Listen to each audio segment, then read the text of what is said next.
ओम शांति। स्वयं भगवान पिता परमात्मा शिव ने हम भाई बहनों को लक्ष्य दिया, ब्रह्मा बाप को कॉपी करो, ब्रह्मा बाप के कदम पर कदम रख, पद्मों की कमाई करो। तो ब्रह्मा बाबा की जो अद्भुत अलौकिक जीवन कहानी है, उस कहानी का विशेष वृत्तांत दादा की अनुपस्थिति में उनके ही मकान में अपने आप ही सत्संग की स्थापना हो गई। उनके मित्र संबंधी और आने वाले कुछ नर नारी इस ज्ञान से इतने प्रभावित हो गए थे कि उनके द्वारा घर घर में इस सत्संग की महिमा की आवाज पहुंच गई थी। शहर के लोगों ने देखा कि इस सत्संग में जो कोई भी आता है उसके जीवन में विशेष परिवर्तन आ जाता है। वह अशुद्ध खान पान को छोड़ देता है और उसकी अन्य बहुत सी गंदी आदतें भी मिट जाती हैं।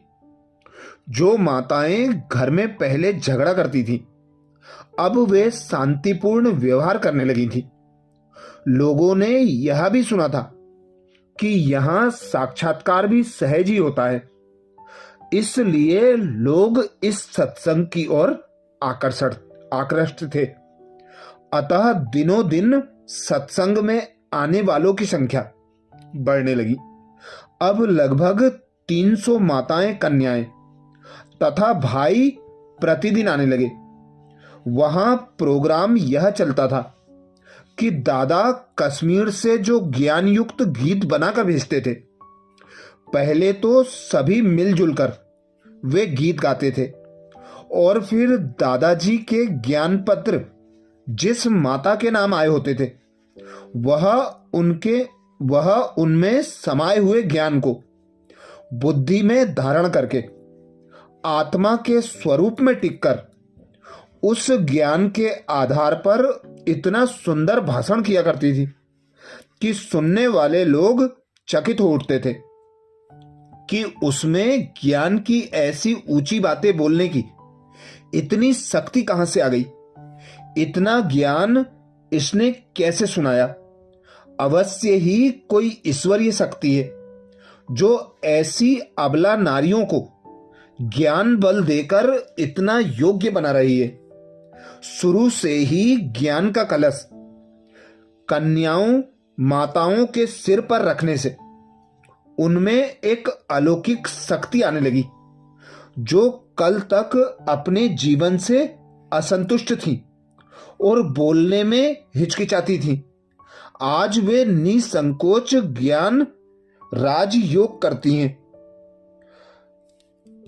12-14 वर्ष की छोटी छोटी कुमारियां भी बहुत सुंदर भाषण विकारों को जीतने के विषय पर अथवा मन को तथा इंद्रियों को वश करने के विषय पर किया करती थी। उस सत्संग की यही विशेषता थी कि जब अशरीरी रूप में स्थित होकर वहां जाने वाले नर नारी ज्ञान सुनते थे तो वे शांतिधाम तथा बेकुंड का अनुभव करते थे। दादा अर्थात ओम बाबा जब कश्मीर से लौटे तो उन्होंने देखा कि सत्संग में आने वालों की संख्या में काफी वृद्धि हो गई है। कन्याएं, माताएं और पुरुष बहुत ही उमंग और उल्लास में ज्ञान अमृत पीकर अपना जीवन पवित्र और सुख शांतिमय बना रहे हैं। बहुत लोगों को तो घर बैठे ही दादा का साक्षात्कार हुआ था और उस अवस्था में अव्यक्त मूर्त प्रभु ने उनसे कहा था कि मैं अमुक स्थान पर आकर ईश्वरीय ज्ञान दे रहा हूं, आप वहां मेरे पास आओ। इस साक्षात्कार से पहले उन लोगों को दादा का या ओम मंडली का किसी तरह का कोई भी परिचय नहीं होता था। इसी साक्षात्कार के आधार पर वे ओम मंडली में आ पहुंचते थे।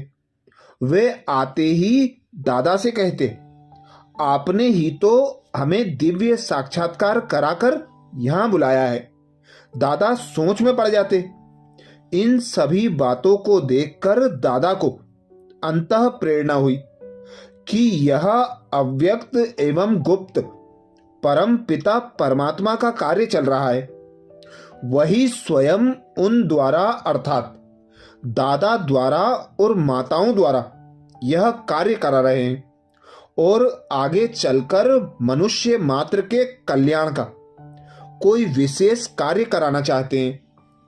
हम बता आए हैं कि सत्संग में आने वाले कई भाई बहन ऐसे थे जिन्होंने दादाजी की अनुपस्थिति में आना शुरू किया था। अतः जब दादा कश्मीर से लौटे तो उन भाई बहनों ने पहली बार दादा को देखा। प्रथम मिलन में ही उन सभी को ऐसा अनुभव हुआ जैसे कि वे दादा के अलौकिक बच्चे अथवा बच्चियां हों। उन्होंने देखा कि बाबा का शरीर एक न्यारा शरीर है, वस्त्र बिल्कुल सफेद हैं, मस्तक ज्ञान सूर्य के प्रकाश से खूब चमक रहा है, नयन तेजोमय दिखाई दे रहे हैं, जैसे कि उनसे ज्योति की किरणें निकल रही हूं। बाबा की उपस्थिति से देखने वालों के मन पर शीतलता का प्रभाव पड़ रहा होता, मानो कि दादा के मन में और उनकी कर्मेंद्रियों में अथाह शीतलता हो। दादा के शरीर की बनावट ऐसी जैसे कि नारायण साधारण रूप में खड़े हों। अन्य पुरुषों की तुलना में उनकी कांति ऐसी दिखाई देती जैसे कि वे सितारों के बीच में चांद हो। बाबा को देखकर अथवा उनकी अलौकिक दृष्टि पड़ने से कुछ ही क्षणों में कई भाई बहन दिव्य दृष्टि पाकर श्री कृष्ण का तथा बैकुंठ का साक्षात्कार करते थे और उस वृद्ध शरीर में श्री कृष्ण को देखकर वे उन्हें जोर से पकड़ लेते। बहुत बार दादा उन बच्चियों से छुटकारा पाने के लिए वहां से हट जाते और छिप जाते, परंतु जो बहनें अथवा भाई दिव्य दृष्टि द्वारा साक्षात्कार कर रहे होते थे वे चर्म चक्षु बंद होने पर बाबा को दिव्य चक्षु द्वारा ढूंढ लेते और अतीन्द्रिय सुख में फूले ना समाकर श्री कृष्ण के अव्यक्त रूप को देखते हुए रास रचाते रहते थे। आनंदमय अवस्था में वे कई बार मधुर सामूहिक गीत गाते रहते थे। छोटी आयु के बच्चों को और बच्चियों को भी साक्षात्कार होते थे। इस विषय में ब्रह्मा कुमारी दादी हृदय मोहिनी जी, जो कि ब्रह्मा बाबा के अव्यक्त होने के बाद बाप दादा का रथ बनी, उनके द्वारा ही बाबा ने ज्ञान और राजयोग द्वारा अनेक आत्माओं का कल्याण किया। वही दादी बताती हैं, एक दिन की बात है कि ओम बाबा को हमारे लौकिक मित्र संबंधियों ने अपने घर में सत्संग के लिए निमंत्रण देकर बुलाया था। कृपालु बाबा अपने बच्चों के कहने पर आ पधारे। रोज ही सायंकाल को सत्संग होता था, जहां कुछ ज्ञान युक्त गीत, ओम ध्वनि और व्याख्यान चलते रहते थे। मेरी लौकिक माताजी ब्रह्मा कुमारी धैर्य पुष्पा ऑलराउंडर दिल्ली जोन की इंचार्ज थी। ईश्वर प्राप्ति की बहुत ही तीव्र इच्छा उनके मन में थी। वे प्रतिदिन सत्संग में जाया करती थी। मैं तब लगभग 9 वर्ष की थी और घूमने फिरने तथा पढ़ने में ही मग्न रहती थी। इसलिए धर्म की बातों की और मेरा ध्यान नहीं गया।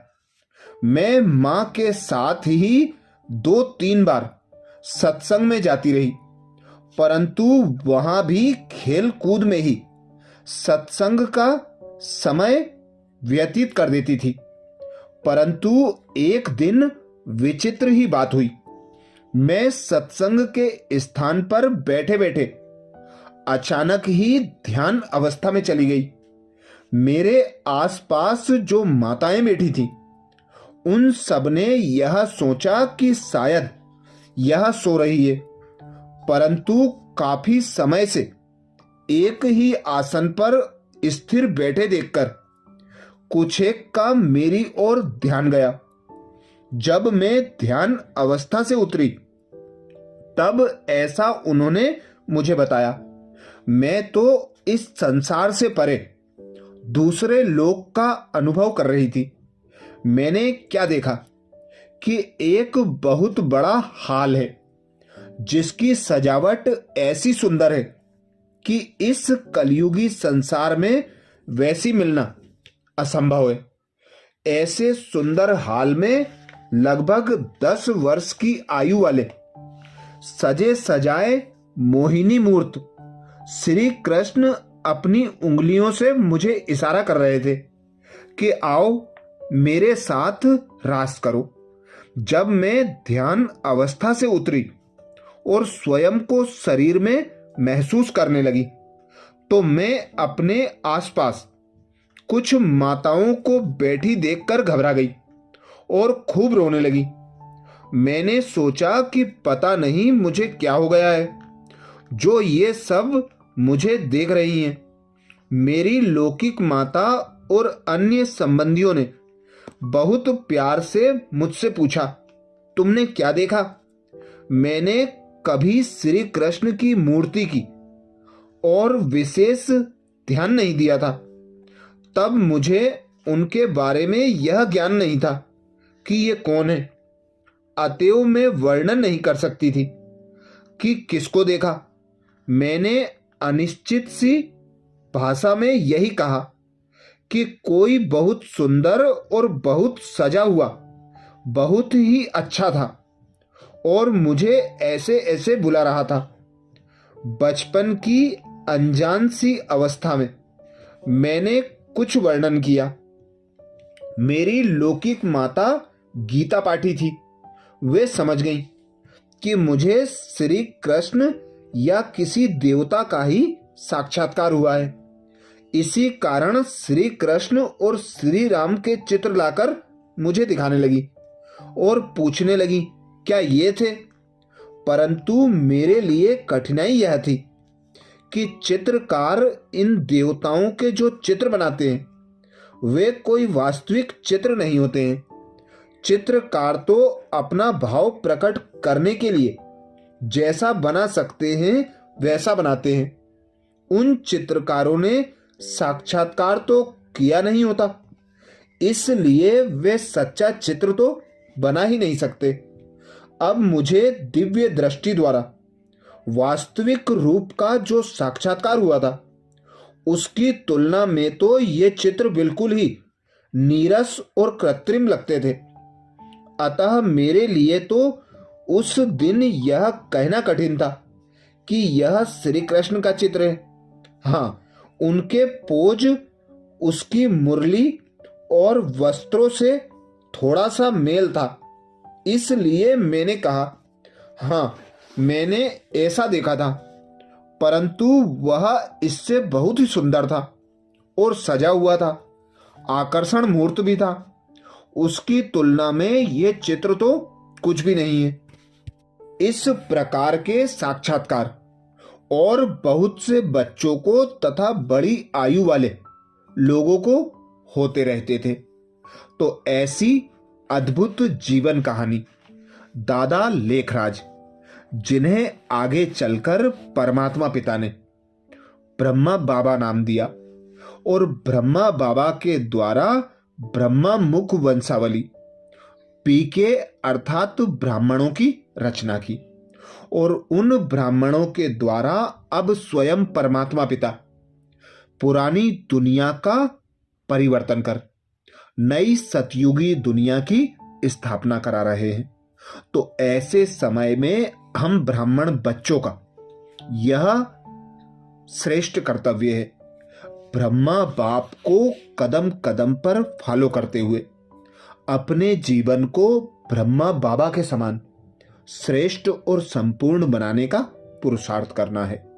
इस जनवरी अव्यक्त मास में हमें ब्रह्मा बाबा की विशेषताएं, ब्रह्मा बाबा के गुण अपने जीवन में धारण कर ब्रह्मा बाप के समान बनने का पुरुषार्थ करना है। आगे और वीडियो में ब्रह्मा बाबा की कुछ और विशेषताओं के बारे में मनन चिंतन करेंगे।